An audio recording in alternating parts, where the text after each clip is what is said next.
Estamos llegando al final de esta serie que hemos decidido enseñar a partir de la oración modelo del Padre Nuestro. Quizá iremos un par de domingos más, así que por favor, por lo pronto vayan conmigo a Mateo capítulo 6, versículo 13 esta vez. Dice, y no nos metas en tentación, mas líbranos del mal, porque tuyo es el reino y el poder y la gloria por todos los siglos. Amén. Me gustaría esta mañana, antes de entrar en la línea que corresponde al día de hoy, hacer énfasis en dos aspectos fundamentales de la oración hasta aquí, implícitos. En realidad, siempre estamos descubriendo algo nuevo en esta oración, en este modelo que el Señor Jesús nos dejó para que nosotros tuviésemos un diálogo mucho más profundo con nuestro Padre Celestial. Así que eso me parece muy bonito, eso me parece muy especial, que cada vez descubrimos algo nuevo. Lo primero que quiero resaltar, o el primer aspecto, es que todo lo que vemos y conocemos de Dios en los primeros pasos de la oración nos dan una visión acerca de cómo pedir. Eso es maravilloso. Es lo que Jesús desea que nosotros entendamos, y por esa misma razón en la oración primero nos da un panorama completo de quién es Dios. Ese es el primer concepto. Y el segundo concepto es que aún cuando pedimos en medio de la oración, según el modelo de Jesús, estamos pidiendo por cosas que Él ya prometió. Es decir, cosas que Él ya ha hecho, hace y hará. ¿Y nosotros por qué lo sabemos? Porque Él lo prometió. No estamos orando en ningún momento por algo que Él en algún momento haya dicho que no vamos a tener, o que simplemente se esté rehusando a darnos. Eso es bien especial. Hablando de este mismo aspecto, miremos lo que está realmente ocurriendo. Miremos esto mismo en lo que ya hemos visto. Jesús oró, el pan nuestro de cada día, dánoslo hoy. Quien ora aquí es Jesús, y Él tiene la visión y tiene la mente y el pensamiento del Padre. De tal forma que cada día tendremos pan. Esa es una declaración realmente. Dios cuida nuestra necesidad física. Cuando Jesús pide pan, antecede con la declaración de cada día. Dios lo ordenó así. Significa que simplemente cada día nosotros podemos ir con plena confianza a nuestro Padre Celestial y recibir lo que corresponde a ese día. Es como si Jesús dice, ya el Padre tiene todo bajo control en todos nuestros días, solo que necesitamos pedirle por cada día. Esa es una declaración. Luego dijo, perdona nuestras deudas como también nosotros perdonamos a los que nos ofenden. Desde la perspectiva de la cruz, Jesús pagó por todos nuestros pecados, por todos mis pecados. Todos mis pecados quedan cubiertos en el momento en que yo acepto a Cristo como Señor y Salvador en mi corazón, en mi vida, y decido seguirle. No hay forma de decir que solo fueron los pecados pasados y no los futuros los que quedaron perdonados en la cruz. No. Él perdonó todos nuestros pecados. Dios se encarga entonces de nuestra vida espiritual, de nuestro bienestar espiritual a través del perdón. ¿Notan? De una vez y para siempre. O sea, ¿notan? No estamos pidiendo por algo que Él en algún momento se haya rehusado a darnos. Y luego, en la última línea de la oración leemos, no nos metas en tentación, mas líbranos del mal. Gran parte de esta oración queda resuelta o cubierta con la petición anterior, es decir, con su perdón. Pero no es solo eso, ya que aunque nuestro futuro está seguro en Él, en su promesa, aún luchamos con la tentación y aún debemos alejarnos del pecado. Una de las cosas que Dios prometió desde el principio fue una solución para el mal. Una solución contundente para el problema de nuestro pecado en lo que concierne a nuestra eternidad. No solamente en esta vida, cómo nos ha afectado refiriéndonos también al problema mayor que era que nos separaba de Dios, sino que también nos perdonó el pecado de tal manera que nosotros tenemos una seguridad eterna. Nada ni nadie, aun el mismo pecado, nos puede quitar ese regalo. Eso lo encontramos apenas en el relato del Génesis capítulo 3. Dios hizo esa promesa, que Él solucionaría el problema del pecado de raíz en alguna ocasión, y lo hizo a través de Jesús. Y es importante que nosotros decimos aquí que prometió una solución, porque no hay forma de que el mal no nos toque, no hay forma de que el pecado no nos toque. Así que nos referimos al mal, al pecado, de manera preventiva, y no de manera preventiva, sino de manera curativa. Y espero que estamos de acuerdo en esto, espero que sí. No hay forma de que el ser humano no pruebe el pecado alguna vez. Entonces, no hay forma de que en ese sentido la Biblia nos hable del pecado de una manera curativa, sino más bien preventiva, sino curativa. Nacimos con el chip del pecado. Esa fue la deuda de la que hablamos el domingo pasado. Usted y yo vivimos de una u otra forma las consecuencias del pecado. El día en que naciste comenzaste a contar los días, y cada día que vives es un día más cerca de la muerte, porque vamos a morir un día y la muerte es una consecuencia del pecado. ¿Notas? Todos vivimos en esa realidad. O sea, no hay forma de que el pecado no toque a una persona, a un ser humano. Eso es inevitable. Entonces, hablamos de una cura.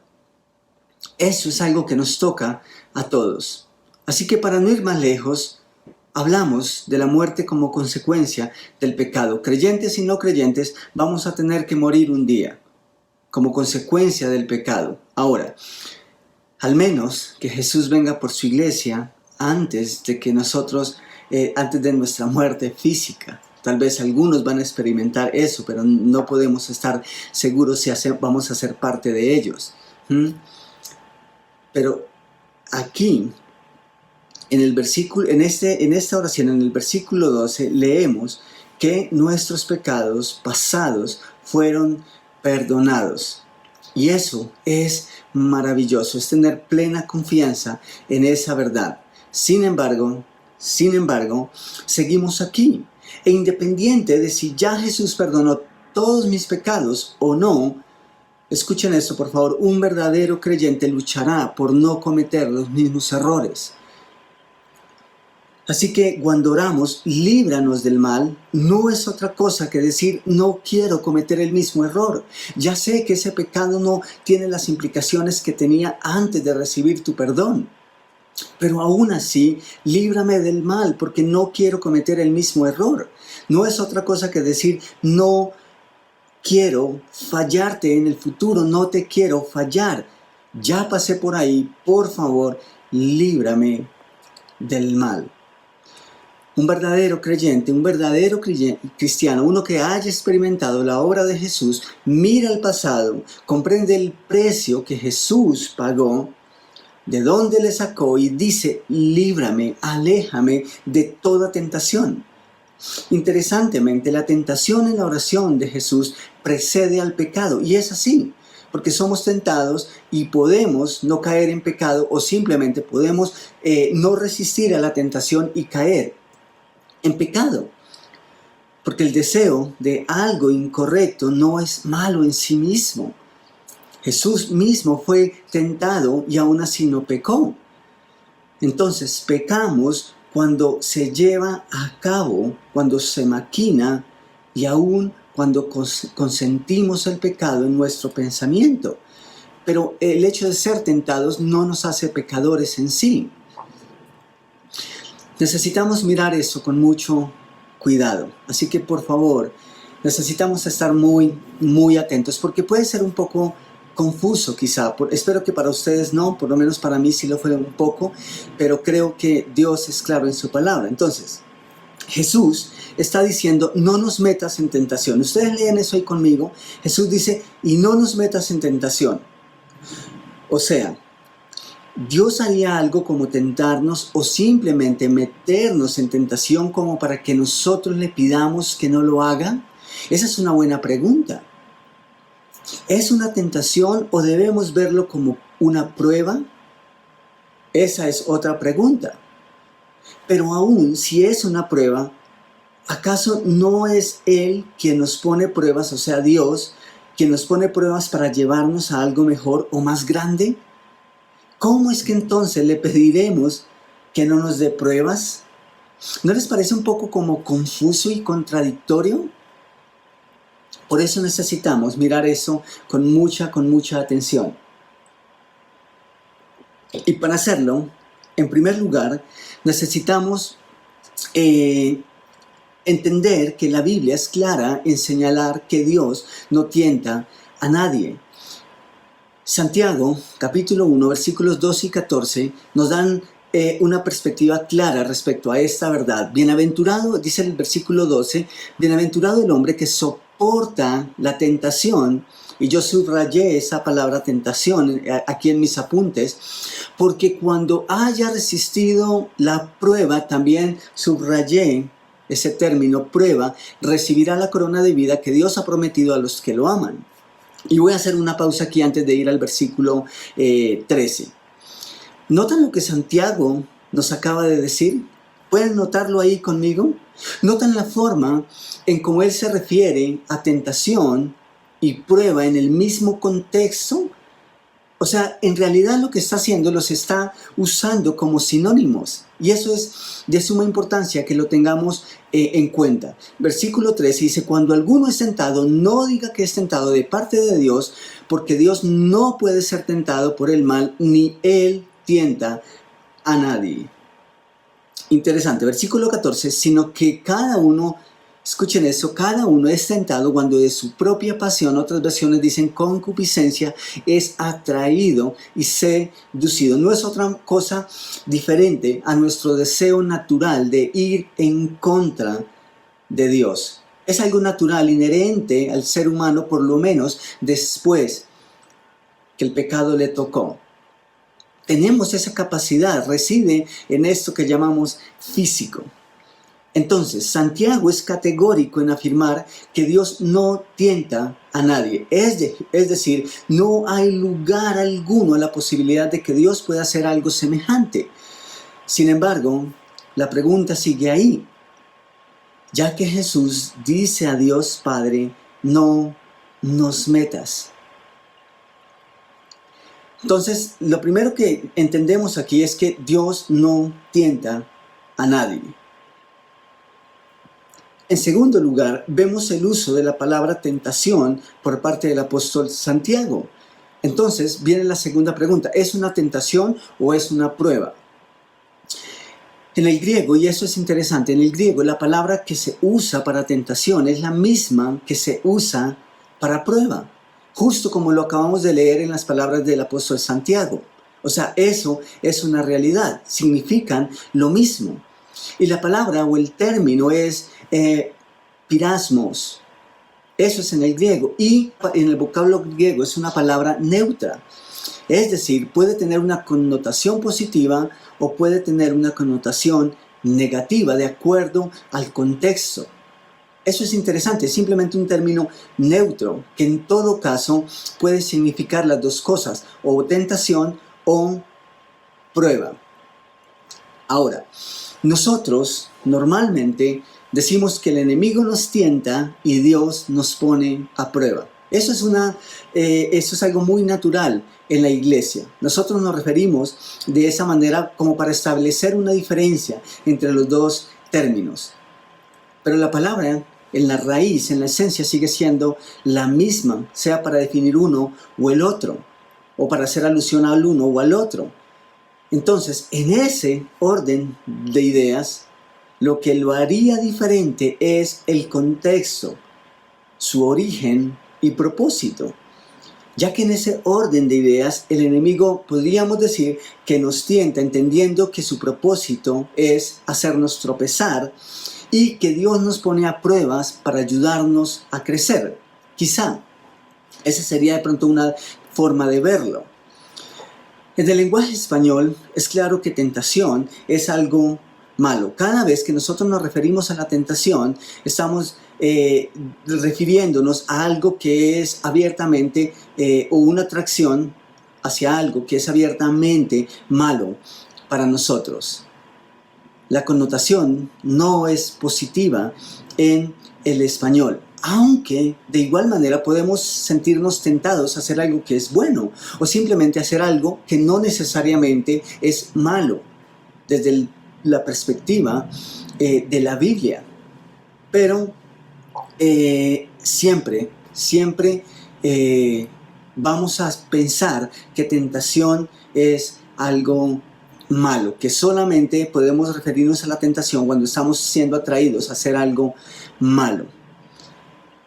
Pero no es así en el lenguaje original, y es algo que aquí necesitamos tener en cuenta. Entonces, con eso en mente, la forma correcta o más clara, más entendible de leer esta parte sería: no nos metas en pruebas. Y esto es bien interesante. Ahora necesitamos hablar de pruebas. Hablemos un poco de eso entonces. ¿Qué es una prueba? Es un examen. Pero, ¿por qué nos practicamos un examen o nos sometemos a una prueba? ¿O para qué seríamos probados? Para confirmar, para saber con exactitud si hemos aprendido la lección o no, para saber si algo es correcto o incorrecto, para saber si algo es auténtico o está adulterado, o para saber si algo o alguien tiene lo que se requiere. Para eso somos sometidos a prueba, para confirmar, incluso para probar nuestra fe. A menudo, a través de las pruebas, Dios nos hace crecer, nos estira. Así que de este modo las pruebas son buenas, Y quiero que miren conmigo rápidamente algunos textos que confirman esta verdad. Salmo 66, versículo 10 dice: porque tú nos has probado, oh Dios, nos has refinado como se refina la plata. Eso es necesario, es un proceso necesario, y Dios prueba a sus hijos. Proverbios 17:3: el crisol es para la plata y el horno para el oro. Se funde con calor, se pule solo de esta manera. Pero el Señor prueba los corazones. Dios prueba. Eso está bien, es entendible. Dios prueba los corazones. Salmo 139, versículos 23 y 24. Es tan importante la prueba, que Dios nos pruebe, que el salmista lo entendió y se convirtió en un afán, en una necesidad para él. Y en su oración le dice a Dios: examíname, oh Dios, y conoce mi corazón, pruébame y conoce mis pensamientos, porque solo a través de ello puede determinar, versículo 4, y ve si hay en mí camino de perversidad y guíame en el camino correcto. Entonces, las pruebas son buenas, son para bien. Si no es a través de las pruebas, nosotros no creceríamos, no pasaríamos al siguiente nivel. O sea, es tan positivo que Dios no solo prueba a David, sino que David entendió que eso era una necesidad en su vida. Y de hecho nosotros deberíamos pedir que Dios nos probara cada vez, porque la prueba nos ayuda a estar en sintonía con sus propósitos y también nos ayuda a crecer de tal forma que estamos preparados para sus planes.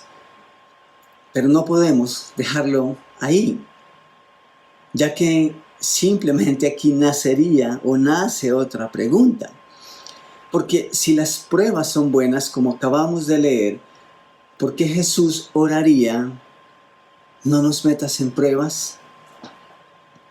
¿Por qué Jesús lo haría así, si en realidad las pruebas ya vimos que son buenas, que nos ayudan y que obran el propósito de Dios? Entonces, ¿cómo interpretamos esas palabras? No es muy claro, ¿cierto? Pero aquí viene la parte importante y quizá lo que nos va a ayudar a desenredar el hilo, que no está enredado, pero que necesitamos mirarlo y tratarlo con cuidado. De principio a fin de su ministerio, Jesús fue claro en señalar que vendrían pruebas. Él nunca negó esa realidad.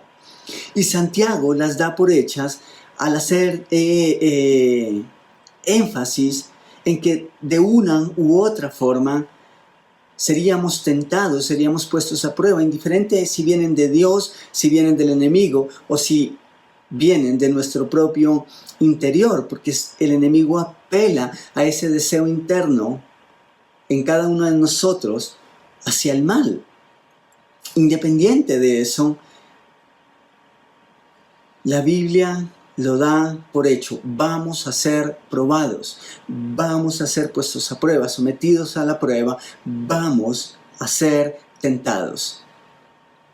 Entonces, esa es una realidad. Y en esa misma, en ese mismo orden de ideas, con esa misma convicción, Jesús sabe que nuestra tendencia es renunciar a las pruebas. Así como Él dice que seremos sometidos a prueba, en ningún momento Él niega que nuestra tendencia es huir, no a enfrentar las pruebas. Y eso es algo que necesitamos tener presente. Iglesia, y este paso es interesante, es maravilloso en realidad. Tiene que ver con la posición de Jesús como humano y nuestra humanidad. De hecho, nosotros caemos, cedemos con mucha facilidad ante la tentación, pero renunciamos fácilmente a las pruebas. Así que el sentir humano siempre va a ser: no me pruebes, no me metas en pruebas. Pero Dios debe hacerlo. Entonces, lean conmigo, con eso en mente, otra vez en las palabras de Santiago, esta vez en los versículos 2 al 4 del capítulo 1. Santiago dice: hermanos míos, gozaos profundamente cuando os halléis en diversas pruebas, sabiendo que la prueba de vuestra fe produce paciencia. Cuando él dice esto, es porque no es algo que fluye de nosotros con naturaleza. No es algo que nos guste. Las pruebas no nos gustan. Es difícil hallar el gozo en medio de ellas, y por eso Santiago está dándonos una perspectiva correcta para que encontremos justamente ese gozo en medio de esos momentos difíciles. Pero tenga la paciencia su obra completa, para que seáis perfectos y cabales sin que os falte cosa alguna. El apóstol Pedro, en su primera carta, capítulo 4, versículos 12 y 13, también nos habla al respecto. Dice: amados, no os sorprendáis del fuego de prueba que os ha sobrevenido, como si alguna cosa extraña os aconteciese. ¿Notan? Las pruebas son naturales a los hijos de Dios. Dios debe pasarnos por ese filtro. Versículo 13, sino gozaos por cuanto sois participantes de los padecimientos de Cristo, para que también en la revelación de su gloria os gocéis con gran alegría. Es natural. Sin embargo, si las pruebas no nos costaran siquiera un poco, ¿por qué Santiago, por qué Pedro nos darían esa visión y nos animarían a ver las cosas de esa manera? Justamente por eso, porque nuestra tendencia es a ver las pruebas negativas. No nos gustan, y si tuviésemos la oportunidad, simplemente las haríamos a un lado y no las enfrentaríamos. La única razón es porque en nuestra humanidad la tendencia es huir. De hecho, Jesús experimentó este sentir poco antes de su muerte. Tenemos que recordar que Él era 100% humano. Mateo capítulo 26, versículo 39, y este es un texto que hemos leído muchas veces en esta serie. Dice que yendo un poco adelante, se postró sobre su rostro, orando y diciendo: Padre mío, si es posible, pasa de mí esta copa. Pero no se haga como yo quiero, sino como tú. No puedo decir que cuando Jesús estaba orando, no nos metas en pruebas, estaba pensando justo en este momento. No hay evidencia para ello. Pero lo que sí puedo decir es que Él sabía que en nuestra vida como creyentes vendrían muchos de esos momentos. Jesús no renunció a la prueba, pero admitió que era dura. Incluso manifestó su deseo de no hacerla.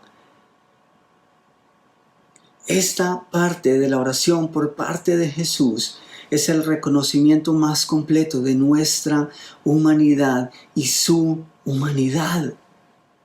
Él también dijo, Padre, en algún momento, no quiero pasar esta prueba. Eso es una identidad de nuestro Salvador con cada uno de nosotros, que seguramente en muchos momentos de nuestra vida vamos a decir, Dios, no nos metas en esa prueba, no permitas eso para mi vida. También es el pleno reconocimiento a la autoridad de Dios sobre nuestras vidas. Él puede probarnos, incluso puede permitir que el enemigo nos coloque en alguna situación difícil con el fin de probarnos. Y Job es el más claro ejemplo de ello. Dios puede hacer esas cosas. Él es el Rey. Él es el Señor de nuestras vidas. Entonces, Él puede hacerlo.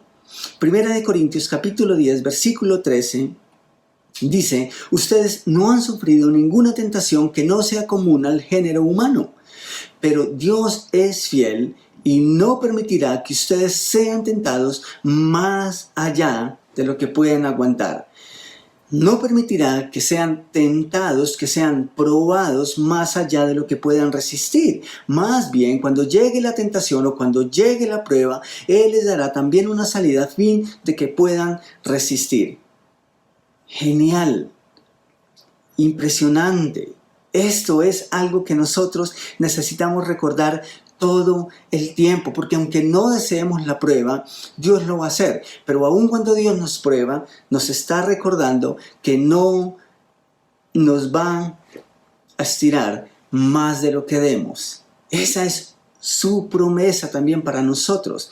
Entonces, escuchen esto por favor. Entonces, cuando oramos, no nos metas en tentación, no nos metas en pruebas, estamos en realidad diciendo, no me des más pruebas de las que puedo soportar. Y en todo caso, estamos recordando algo que Él no se ha negado a darnos. De hecho, que Él prometió que haría por nosotros.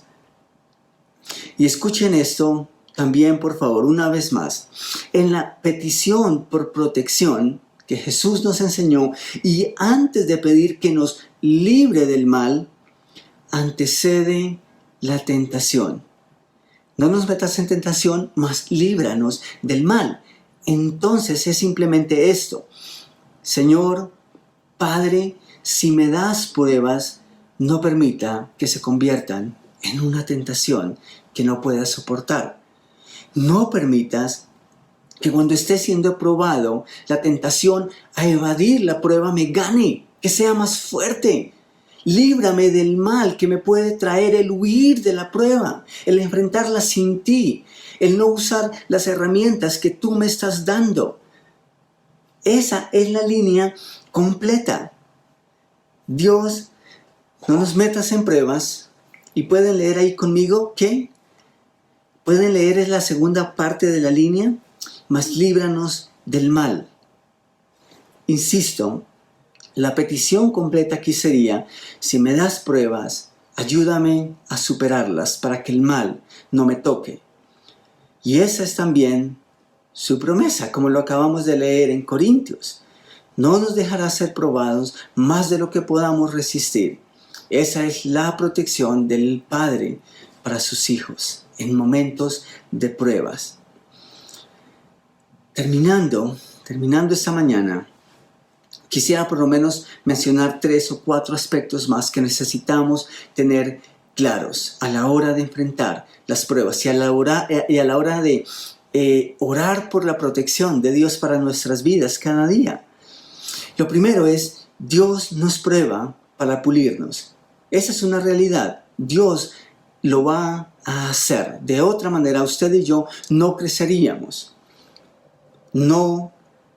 Simplemente nos quedaríamos estancados. Entonces Dios nos prueba para pulirnos. Y sí, hay una realidad. El enemigo, a veces, Dios incluso lo permite y nos coloca la cáscara o la piedra para que tropecemos.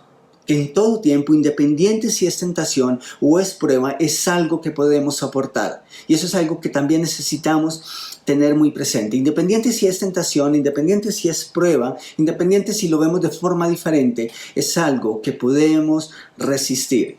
Eso es genial. Somos llamados a soportar la tentación y a pasar la prueba. Entonces, primero, Dios nos prueba para pulirnos. El enemigo a veces nos tienta o simplemente apela a ese deseo interno en cada uno de nosotros para atraernos, para seducirnos y para hacernos caer y para hacernos tropezar.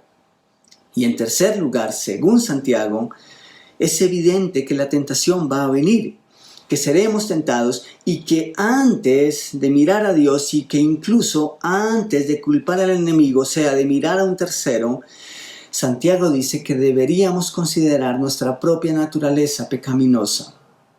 Eso es algo que necesitamos tener en cuenta. Porque simplemente, a veces, nosotros pecamos porque queremos, no porque no tengamos lo que Dios nos ha dado para resistir. Líbranos del mal, en gran manera debería ser, líbranos, Señor, de nosotros mismos. Líbranos de hacer nuestra propia voluntad. Líbranos de nuestra tendencia a darle rienda suelta a nuestras pasiones pecaminosas, a nuestros deseos carnales, a nuestros deseos por naturaleza que son malos y que no obran tu propósito. Santiago dice que cada uno es tentado cuando de su propia pasión o concupiscencia es atraído. Entonces, iglesia, una de las promesas que Dios tiene para sus hijos a través de la oración y que nosotros podemos recordarla cada vez y abrazarla para nuestra vida es su protección. Dios nos cuida, Dios nos protege, nos aleja de la tentación y nos libra de la maldad. Entonces, iglesia, cuando Dios nos dé pruebas, por más que nuestra propia carne no las deseemos, ojalá también podamos orar, guárdanos del mal. Que cuando estemos siendo atraídos por el pecado, por aquello que resulta perjudicial a nuestra vida y que no nos deja crecer espiritualmente, recordemos que no hay prueba que no podamos resistir y que esa es una promesa de Dios para nosotros, para nuestra protección. Iglesia, que podamos recordar que aún nuestro Señor Jesús oró, si es posible, quítala, pasa de mí esta copa, pero ante todo, líbrame del mal. Ante todo, dame fuerza para soportarla según tu voluntad. ¿Y saben algo? Necesitamos recordar que aún la manifestación de ese deseo por parte de Jesús no constituyó un rechazo a la prueba, sino un reflejo primeramente de su dependencia y después un recordatorio de que cuando amamos a nuestro Padre Celestial, la obediencia está por encima de nuestro propio deseo y de la motivación. No nos metas en pruebas, Jesús, que no podamos soportar, porque si es así, el mal nos tocaría. Pero también hemos visto esta mañana que Él lo prometió, que no nos dejaría ser tentados, probados, más de lo que podamos resistir. Entonces, líbranos no nos metas en tentación, más líbranos del mal. Es simplemente algo que podemos abrazar y algo en lo que podemos descansar todos los días. El enemigo y el mal no nos tocará, al menos que nosotros no deseemos experimentar la victoria que Jesús ya nos concedió y que Dios Padre nos ha prometido en medio de la tentación en medio de las pruebas. Tomemos un momento para orar juntos esta mañana. Mi Señor, gracias porque tú te enfrentaste a la tentación en el desierto. Tú fuiste probado. Y eso es interesante porque si tú dices que no puedes ser tentado, ¿cómo es que el enemigo te puso una tentación? El enemigo te probó. Pero tú venciste. No sucumbiste ante su maldad. Y nosotros podemos experimentar lo mismo. Por cuanto tú soportaste eso en tu humanidad, nosotros también podemos soportar los ataques del enemigo en nuestra humanidad cada vez que nos aferramos a tus promesas. Y yo te pido, yo te ruego que nosotros podamos experimentar la victoria cada vez, porque entendemos que por cuanto somos débiles, necesitamos abrazar tu promesa. Necesitamos recordar que no estamos siendo tentados y probados más de lo que podamos resistir. Y entonces cobraremos el valor, el ánimo, la fuerza que se necesita para resistir la prueba, para soportar o superar la prueba y para resistir la tentación. Así que ayúdanos en este camino. Padre, nosotros entendemos que el pecado ya no nos puede arrebatar el derecho, la potestad que nos diste como hijos. Pero entendemos, Señor, que el pecado aquí presente aún nos daña, que no obra tu propósito y por eso no queremos seguirlo cometiendo. No queremos vivirlo. Así que por favor ayúdanos en ese pecado con el día a día. Líbranos, Señor, del mal. No nos des pruebas que no podamos soportar. Muchas gracias por recordarnos que estamos bajo tu manto, que estamos bajo tu protección. En el nombre de tu Hijo. Amén y amén. Muchísimas gracias.